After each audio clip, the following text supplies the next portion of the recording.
Professor Dr. N. Ganesh is working as a senior faculty, Department of Computer Science and Engineering, SRM University, City Campus, Vadapalani, Chennai. He has more than 12 years of undergraduate and postgraduate teaching experience, which includes 5 years of research experience. He has trained many corporate batches on technologies such as mainframes, Application Systems 400, SAP, ABAP. He has published 10 articles in both international and national journals. He has presented several papers in both national and international conferences. He has written 4 books which are prescribed in Anna University affiliated colleges, SRM University and Bharat University. His research interests are software engineering, data mining and cloud computing.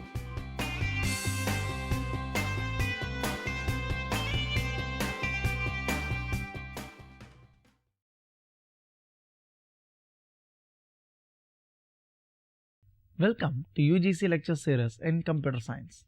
We are going to see a series of lectures in the subject operating system. This subject is for the students who are doing their 5th semester BSc degree program, and this belongs to paper number 8. So in today's session we are going to see topics from unit number 1. So in unit number 1 we have various topics, out of which we are going to see a topic on the CPU scheduling algorithms and the scheduling criterias. So the scheduling algorithms, what is a scheduling algorithm? In my earlier session, this CPU scheduling algorithm has been, this lecture was divided into 2 different sessions, and session 1 was about the basic concepts, so to know the basic concepts of CPU scheduling and about the CPU burst time and IO burst time.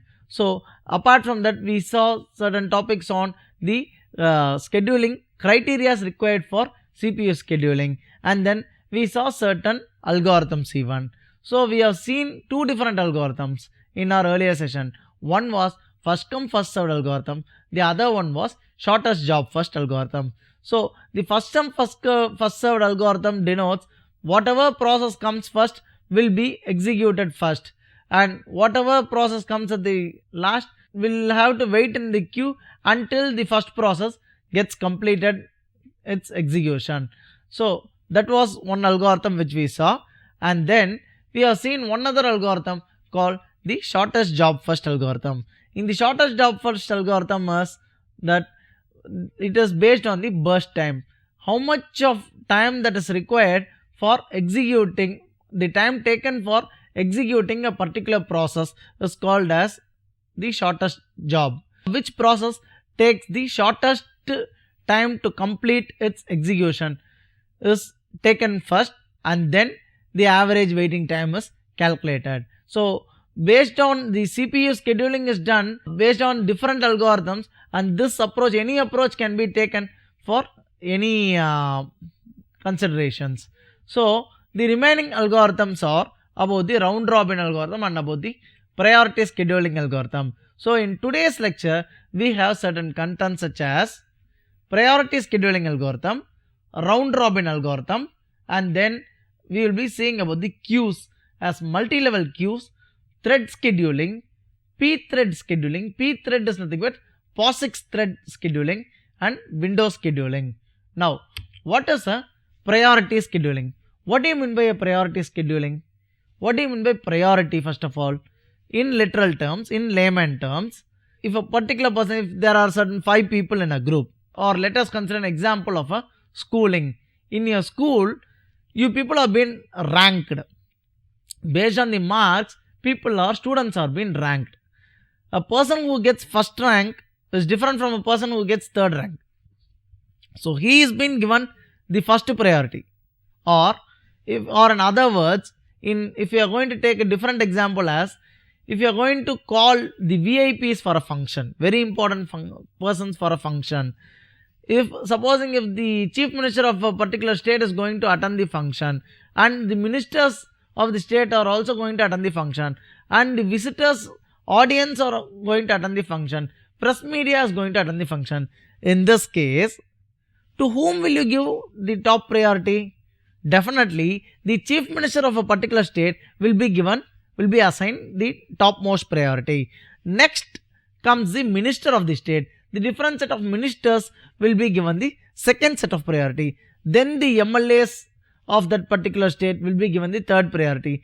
Then the press people will be given the next priority. Then the audience. So this is how we prioritize. So we are assigning a priority. We are assigning certain ranks. So based on the priority, this happens. How do you schedule?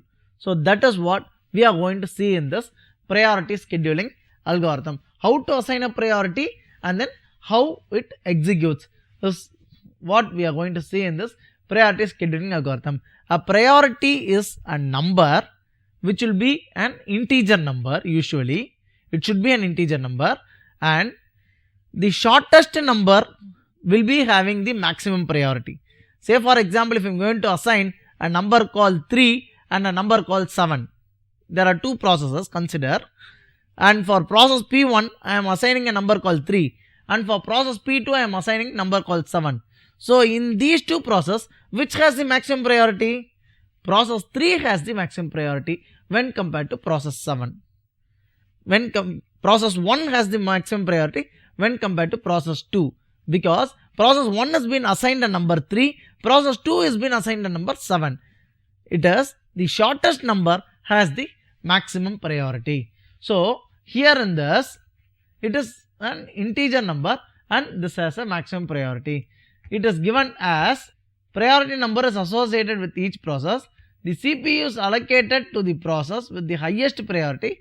Smallest integer has the highest priority. It can be either preemptive or non-preemptive. The preemptive and non-preemptive we have seen in the earlier sessions. I suppose we have seen much about this preemptive and non-preemptive in the previous session. So I hope you might be remembering those concepts, preemptive scheduling and non-preemptive scheduling. So now let us see how it works. So this SJF. So SJF is also a priority scheduling. What do you mean by SJF? SJF is the shortest job first. In the shortest job first, we take the minimum time, we take the process that completes the execution within a minimum time frame. That set of process we call it as a shortest job. So that gets the maximum priority and that is taken at first, and then we move on to the second max. That is, say for example, if process P1 completes in 3 milliseconds time and process P5 completes in 5 milliseconds time and process P2 completes in 7 milliseconds time. So then what we do is we take first process P1 which has completed in 3 millisecond time, then we take process P5 which completes in 5 milliseconds, and then we move on to process P2 which has completed in 7 milliseconds. So here in this case, the shortest time that is taken for a particular process to complete, we are taking it. So we can as well call the shortest job first algorithm as a priority based algorithm. Here in this, in the shortest job first algorithm, the priority scheduling, where priority is the inverse of the predicted next CPU burst time. So what are the problems that are possible with the priority scheduling? There are two types of problem possible. One is called as a starvation problem, other one is called as an aging. So starvation is low priority process may never execute. Solution aging is as time progresses, increase the priority of the processes. Say for example, if we are going to have say for example we have 10 different processes, out of which the minimum time required for, that is the out of 10 processes, I gave you an example with respect to 3 milliseconds, 5 milliseconds, 7 milliseconds. Supposing if you have a process which got executed for 5430 milliseconds, the other process got executed in 7000 milliseconds, third process got executed in 9000 milliseconds. So out of which the first process is said to be the shortest job, so it got executed in 5432 milliseconds. So you are going to take that. So but even then the other process, the process 3, the time taken for the process 3 to get executed is pretty longer when compared to the other process. So because of this, the process 3 may starve for long. So it may be waiting for a very long time in the queue. So that is that is an example that is called as a starving, that is called as process starving or problem starving. Then the next one is to be aging. Aging is nothing but, again over here, the process P3, it has to wait till process P1 to get completed, till process P2 to get completed. So because of this, the process 3 have to wait for a very long time frame, and because of that process 3 gets aged out. It has to, because it is waiting for a pretty longer time, so it has got aged out. So that these are the two problems that may occur because of this. These are two problems that may occur in this priority scheduling. So let us see an example, a practical example with respect to a priority scheduling. Here are the different sets of processes. Let us consider there are 5 different processes from P1 to P5. So P1 takes a burst time of 10 milliseconds to complete, P2 takes a burst time of 1 millisecond, P3 takes a burst time of 2 milliseconds, P4 takes a burst time of 1 millisecond, P5 takes a burst time of 5 milliseconds. Now we are going to see an algorithm called as priority scheduling algorithm. We are not going to see a shortest job first algorithm. We have already seen that algorithm. So in this priority scheduling algorithm, some priority has been assigned for each and every process to get completed. So say for example, if particular process, if a printout has to be taken place, you have an office setup wherein you are working, your manager is working, your director is working.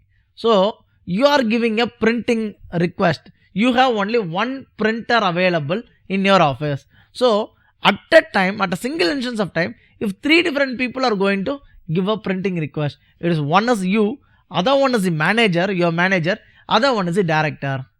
Whom do you think it will be executing at first? Say for example, you have given some 2 seconds earlier than the manager, and this manager has given a printing request some 1.5 seconds ahead of you. Then the director gives some 1 second later than you. So whom do you think it will be printing first?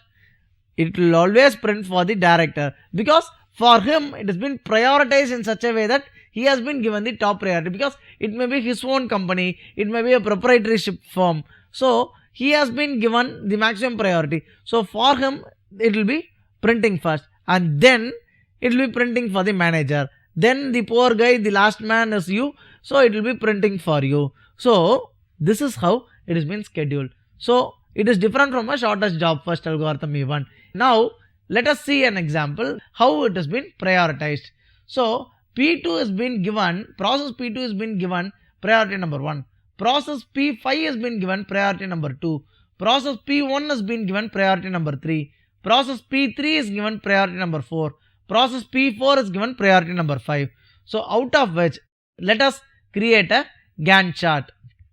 So based on priority number 1, P2. So the waiting time of P2 is 0.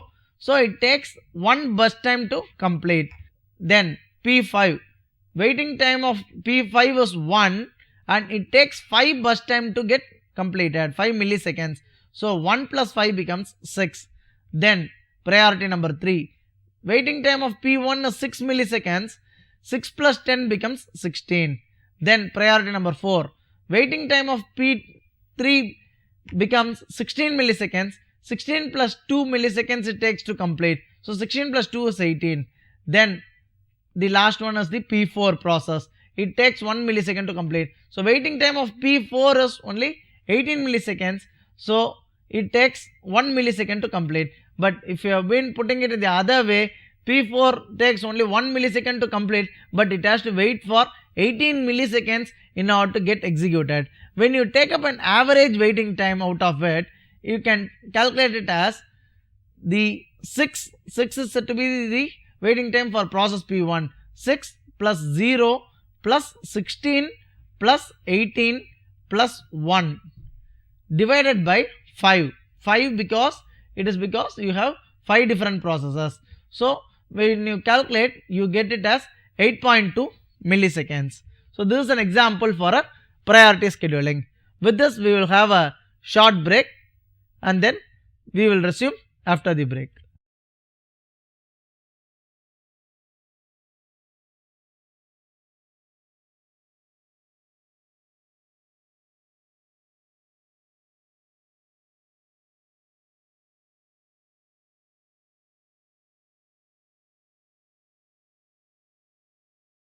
Welcome back after the break. We were seeing an algorithm called as priority scheduling algorithm. Now we will be seeing the next algorithm called as a round robin algorithm. What is a round robin algorithm? So for executing a round robin algorithm, it requires a quantum time frame. Quantum timers, each and every CPU, the CPU will be allocating a maximum resource for one particular process. Say for example, if it is going to give you a time slice of 4 milliseconds to get executed, you have considered, let us consider there are 4 different processes, out of which process P2 and P3 gets executed, its completion gets executed within 1 milliseconds, wherein this process P1, it takes somewhere around 20 milliseconds to execute its process. But what is the maximum time frame that has been allocated by this CPU? It has allocated only 4 milliseconds. So what happens here is, this process P1, if it has 20 milliseconds, it gets segregated into 4 milliseconds. It gets segregated into 5 different processes. It gets splitted into 5 different processes. So the first part of the 4 milliseconds gets executed first. Then 1 millisecond gets executed for the process P2. Then 1 millisecond gets executed for process P3. Then 2 milliseconds of this segregated process gets executed. Then it continues. So likewise, the execution takes place in a round robin algorithm. So round robin algorithm works fine with a time quantum. So each process gets a small unit of CPU time, a time quantum considered as Q, usually 10 to 100 milliseconds. After this time has elapsed, the process is preempted and added to the end of the ready queue. Let us see this example with a real-time problem. Here the timer interrupts every quantum to schedule next process. So an example is, let us consider this example, an example of round robin with time quantum equal to 4. That is, the CPU has allocated only 4 milliseconds, wherein you have 3 different processes, P1, P2 and P3. The time taken for the process P1 to complete is 24 milliseconds. Time taken for P2 to complete is 3 milliseconds. Time taken for P3 to complete is 3 milliseconds. So the Gantt chart is drawn likewise. So for P1, it takes from 0 to 4. Because why 4? Because it needs 24 milliseconds to complete this burst time. But only 4 milliseconds has been allocated by the CPU for its execution purpose. So what happens here? Here it takes 0 to 4 milliseconds has been occupied by this P1 itself. So P1 has been segregated, or P1 has been left out with 20 milliseconds of the burst time. So this 20 milliseconds has to get executed. But in the queue, in the pipeline, you have the P2 and P3 for execution. So this P2, what happens? It comes at the next. So here, after this 4 milliseconds has taken place, P2 executes for the remaining 3 milliseconds. So it comes to 7 milliseconds. Then P3 comes into picture. Again 4 milliseconds has been allocated by this quantum time quantum. So even this P3 takes only 3 milliseconds. So P3 executes. So 4 plus 3 is 7. 7 plus 3 is 10. So these process got executed, but it is not a completed state, wherein P1 for 24 milliseconds of its burst time, only 4 milliseconds got executed. Remaining, it has been left out with 20 different milliseconds, and all the 20 different milliseconds cannot get executed at a single state because the CPU has time slice of only 4 milliseconds. So this 20 milliseconds will be divided into 5 different halves. 5 different halves in the sense, for each and every 4 milliseconds there will be a split. So you require 4 into 5 or 20 bus time is required, you have only 4 milliseconds time slice available. So 20 divided by 4 equal to, you get 5. So you require 5 time quantum in order to complete this process execution, in order to complete the P1 to get executed. So let us see in the Gantt chart. After this P3 of 10, we have this P1. This P1 takes from 10 to 14 over here, because 4 quantum has been left out, and again it takes the next 4 from 14 to 18. Again it takes the next 4 from 18 to 22. Again it takes the next 4 from 22 to 26. Again it takes the next 4 from 26 to 30. So what is the waiting time over here for this P1 to complete? It has taken 26 or the 30 seconds to complete the full execution. So here for this P1, all this round robin works only with respect to a time quantum, only with respect to a time slice. So this Gantt chart shows the example of a round robin algorithm. Then this example is how does it work with an SJF has been given here. Typically higher average turnaround time than SJF is the order of the day for this round robin, but it gives a better response. So this Q is nothing but the time quantum. It should be large compared to the context switch time. Q will be usually from 10 milliseconds to 100 milliseconds, whereas context switch, which we have seen in the earlier lectures about the context switch, about a process context switch, so it will be less than 100 microseconds. So wherein the scheduling we speak in terms of millisecond, wherein in terms of the context switch, process context switch, it will be spoken in terms of microseconds, 100 microseconds. So it is less than 100 microseconds. So that is about the round robin algorithm. We will move on to the next topic, that is called as the multi-level queues. What is a multi-level queue? A multi-level queue is a queue is wherein we align the processes one behind other. Multi-level queue is 2 or more number of queues are being formed or framed in such a way that the process are being assigned one behind the other. So we have two different sessions in this. One is called the foreground process, other one is called as a background process. The foreground queue is an interactive queue. Background queue is a batch queue. What do you mean by an interactive queue? What do you mean by a batch queue? An interactive queue is one wherein you can interact with the system. Again, in one of my earlier lectures, I gave you an example with respect to an ATM counter, wherein you go to an ATM counter, you try to withdraw some money. Say for example, you want to withdraw somewhere around 10,000 rupees. So you just put in your card and you type in your key pin number, and then it will be going to a menu, and in that menu you will be having different menu items. When you select a withdrawal item, you will be prompted to a withdrawal screen, in which if you are going to type in as 10,000, it will be checking in the server whether you have 10,000 or not. If you have the 10,000, you will be getting the money. So you give in an input in the foreground, in the screen, on the screen, you type 10,000, you get the value, you get the money from the ATM machine.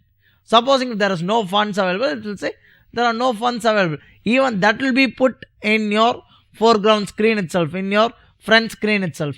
So that is one aspect of a multi-level queue, wherein at times even in your ATM you may have to wait for the process to get completed.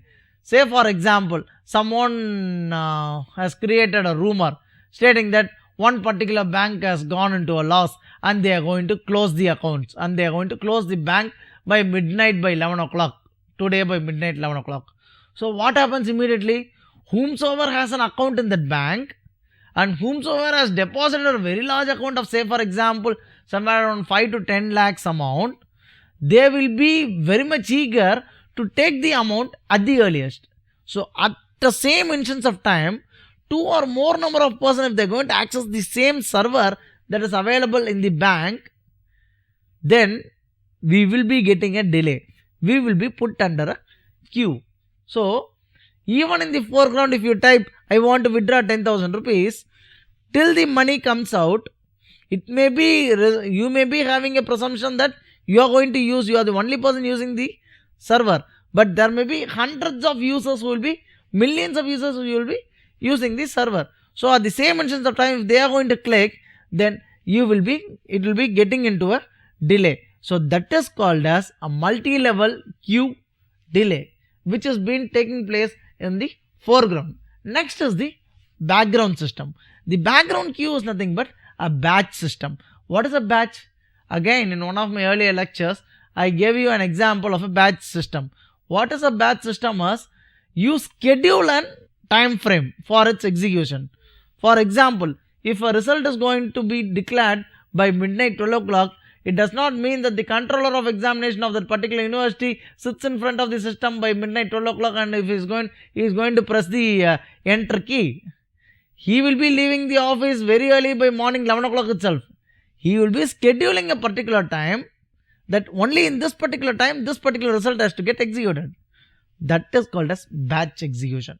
Only in this particular time, you can pay later. You have an option of when you are going for a fund transfer, pay now or pay later. When you click pay later, it will ask for date and time. So this particular date and time, it can be paid. So that kind of scheduling. I gave you one other example in my earlier sessions as the printing, the passbook print or the printing that takes place in the bank after the working hours. What were the day-to-day transactions that has been carried out has been put as a task and it has been printed out. Such an operation, you call it as a batch job. So there may be, let us consider the same old bank example wherein 10 different employees are working. They would have worked on during the working hours, and after the working hours, the printer, it will be keep on printing whatever transactions that these 10 different employees has made on that particular day. So that is called as a batch job. So for all these 10, in order to serve all these 10 different employees, it cannot serve at a stretch. So these people have to wait in the queue and it will be served only one by one. So such a type of queue delay that takes place at the background is called as a background multi-level queue delay. Then the next is about the process permanently is given in the queue. Each queue has its own scheduling algorithm. If it is of a foreground delay multi-level queue, we go in for a concept of round robin algorithm. If it is of a background multi-level queuing, we go in for a concept of FCFS. FCFS is first come first served algorithm. So we have seen about this multi-level queuing, about the ready queue types as the foreground queue and the background queue. So now let us summarize this session, whatever we have seen in this session. So we have seen topics on, we have learnt about the priority scheduling algorithm, and we have as well studied about the round robin algorithm and the quantum time that is required for the usage of this round robin algorithm. We have seen certain details on this multi-level queuing algorithm. We have as well seen the two types of ready multi-level queues. The two types were, one was the foreground multi-level queue, the other was the background multi-level queue. Let us now see the possible questions, the questions that are possible for this session. So question number 1, what is priority scheduling? Question number 2, how round robin approach works? Question number 3, what is a quantum time? Question number 4, what is a multi-level queue? Question number 5, mention the different ready multi-level queues. So with this, we come to the end of the session. So we will see forthcoming topics on operating system in our next session. Thank you.